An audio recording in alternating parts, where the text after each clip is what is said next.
softness of middle age. Still, she had underestimated the captain's ardent interest in her. "Warm, is it not?" she suggested. "Would you be kind enough to get me something to drink, Captain?" Her escort bowed, only to turn as a passing servant appeared carrying a tray filled with cups of punch. Portia silently cursed her luck, and with a weak smile accepted one. When the captain again started with his lean, she glanced desperately about the room. "I have never had such an opportunity to see so many distinguished people. The military men look so dashing in their finery."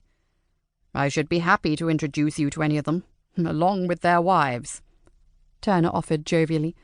"We have some particularly fine men serving His Majesty here in Boston, and their wives would be delighted to meet you, I am sure. Whom specifically would you care to meet?" She looked about for some guest far from where they were standing.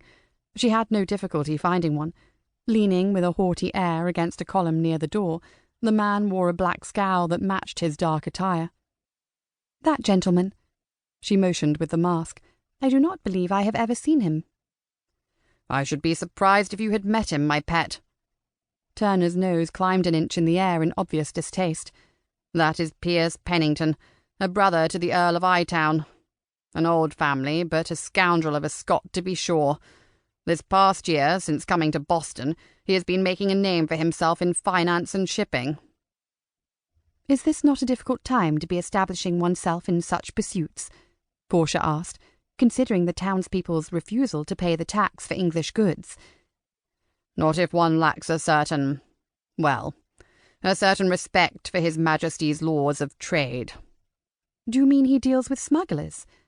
"I mean no such thing, officially. But we shall soon enough identify the key malefactors who are enriching themselves at the Crown's expense, and put an end to that nonsense." Turner's gaze remained fixed on Pennington. "There are many things about that gentleman that I do not understand, but then again my superiors consider him completely loyal to the king, and safely above assisting these troublesome colonists. In fact, Pennington's younger brother is an officer in the army, and has a fine reputation by all accounts." "You make Mr. Pennington sound all the more interesting, Captain." "You cannot be serious, Miss Edwards." "Indeed I am." The sound of carriages and riders from the courtyard signalled the promised arrival of the governor and his entourage. Portia knew he never travelled anywhere now without an armed military escort. She put on her sweetest smile. "I know I am safe with you, Captain. Would you kindly beg an introduction of the gentleman?" "Of all the fine persons in the room, my pet, I do not understand why you should be so determined to meet this Scot." "If you please," she asked. "You know that Parson Higgins' wife is of Scottish ancestry. I should so like to tell her that you took the pains to introduce me to a distinguished countryman of hers." "Distinguished?" he scoffed, casting a sour glance at the distance that he would need to walk. "If you must, then why not come with me and—" "No, I cannot," she said, hiding her face once again behind the mask. "I could never allow the rumour to spring up that I was discontent with spending time in your company, Captain.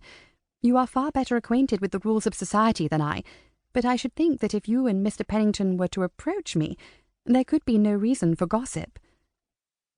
Giving the captain a gentle push in the direction of the man, Portia waited only a moment. As soon as Turner had moved away into the crowd, she slowly backed up. Floor-length windows stood open behind her, and in an instant she was crossing the flagstones of a terrace and running down steps into the moonlit gardens below. Portia was thankful to find the gardens still empty of guests. If her information was correct, her mother was being kept in a suite of rooms on the second floor facing the rose gardens.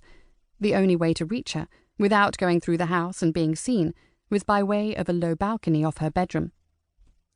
Raising the skirts of the gown, Portia ran along well-tended paths bordered by boxwood and flower beds, and soon found her way into the rose gardens.